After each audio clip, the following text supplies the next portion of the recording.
लुधियाना के सुनील और उसकी बीवी रीटा एक अच्छे और संपन्न परिवार से ताल्लुक रखते थे।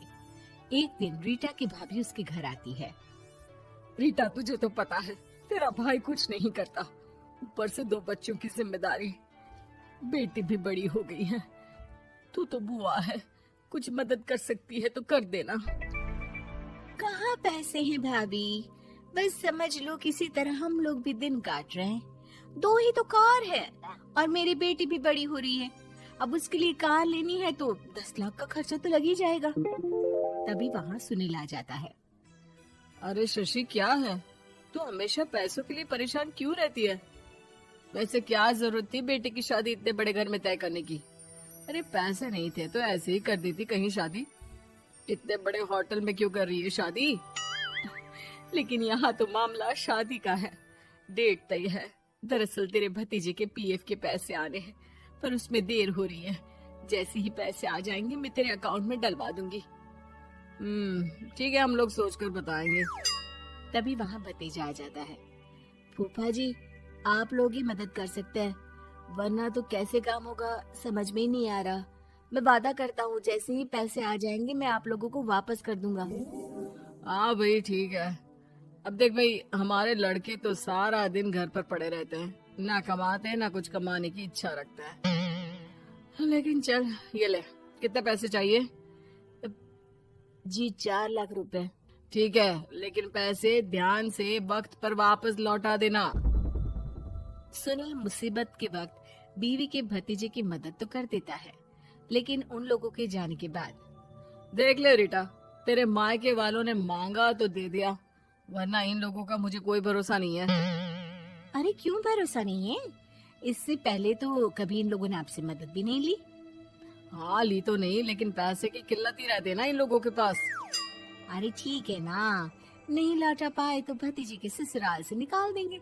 सुना है बड़े घर में शादी हो रही है। सुनील और रीटा पैसे तो दे देते हैं, लेकिन अगले रोज ही। हाँ भाई साले साहब, क्या हाल है? ठीक हूँ जीजा जी। क्या बात है, सालों बाद आपका फोन, जरूर कोई बात होगी, बताइए ना। अरे वो तेरी बड़ी भाभी आई थी, बेटी की शादी कर रही है ना, तो पैसे लेने के लिए मैंने दे दिए 4 लाख। सोचा भाई किसी गरीब की बेटी की शादी हो रही है, पुण्य मिल जाएगा। अच्छा किया जीजा जी, उनका बेटा बहुत मेहनती है, जल्द ही लौटा भी देगा। वहीं रीटा भी फोन करके हर किसी को पैसे देने की बात करती है। रीटा की भाभी शशि के पास उसके भाई का फोन आता है। तूने सुनील से पैसा लिया है क्या? नहीं भाई, सिर्फ बात की है, बोल तो रहा है कि दे देगा। वो लोग मदद करने वालों में से नहीं है, और मदद कर भी दे लेकिन समाज में गा गा कर हालत बुरी कर देते हैं। अब गाने दीजिए ना भाई, मैं क्या कर सकती हूँ, मेरे पास कोई ऑप्शन भी तो नहीं है। बेटी की अगले हफ्ते शादी जो है। शशि की बेटी की शादी हो जाती है, लेकिन शादी के 1 महीने बाद ही सुनील का फोन भतीजे के पास आता है। हाँ भाई, शादी तो हो गई हम लोगों की दुआ से। अब देख, ऐसा ही फायदा होता है पैसे वाले रिश्तेदार हो तो। तेरे वक्त पर हम कैसे खड़े हो गए थे, लेकिन अब पैसा लौटा दे भाई। जी, मैंने पीएफ के लिए अप्लाई कर दिया था, उसकी नोटिफिकेशंस मैं आपको भी भेज देता हूँ। मुझे लगता है 10 दिन में पैसे आ जाना चाहिए। जैसे ही पैसा आएगा मैं आपके अकाउंट में डाल दूंगा। और ना जी ना, कोई नोटिफिकेशन नहीं चाहिए, पैसा चाहिए, पैसा। ठीक है अंकल, बस 10 दिन का समय दे दीजिए।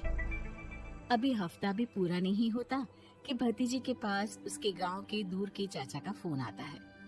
अरे बेटा, क्या बात है, सुनील के कोई पैसे ले रखे हैं तो दे क्यों नहीं देता? हाँ चाचा जी, बात तो हुई थी, 10 दिन का वक्त मांगा है, उम्मीद है हो ही जाएगा। अरे फोन कर रहा है, रोज बता रहा था कि बेटी की शादी में मदद की थी। अब क्या है ना, भले ही शादी 10 दिन रोक देते, लेकिन सुनील से मदद नहीं लेनी चाहिए थी। याद है ना, मधु की मदद करके कितना बदनाम कर दिया था उसने पूरे घर को सोसाइटी में। हाँ चाचा जी, मैं भी यही सोच रहा था कि उन लोगों से मदद नहीं लेनी चाहिए थी। कई लोगों के फोन आ चुके हैं। वही रीटा अपनी भाभी को फोन कर देती है। क्या है भाभी, कब पैसे लौटाओगी? पता है ना ये कितना बोल रहे थे, तुम्हारे बोलने पर मैंने पैसे दिए हैं।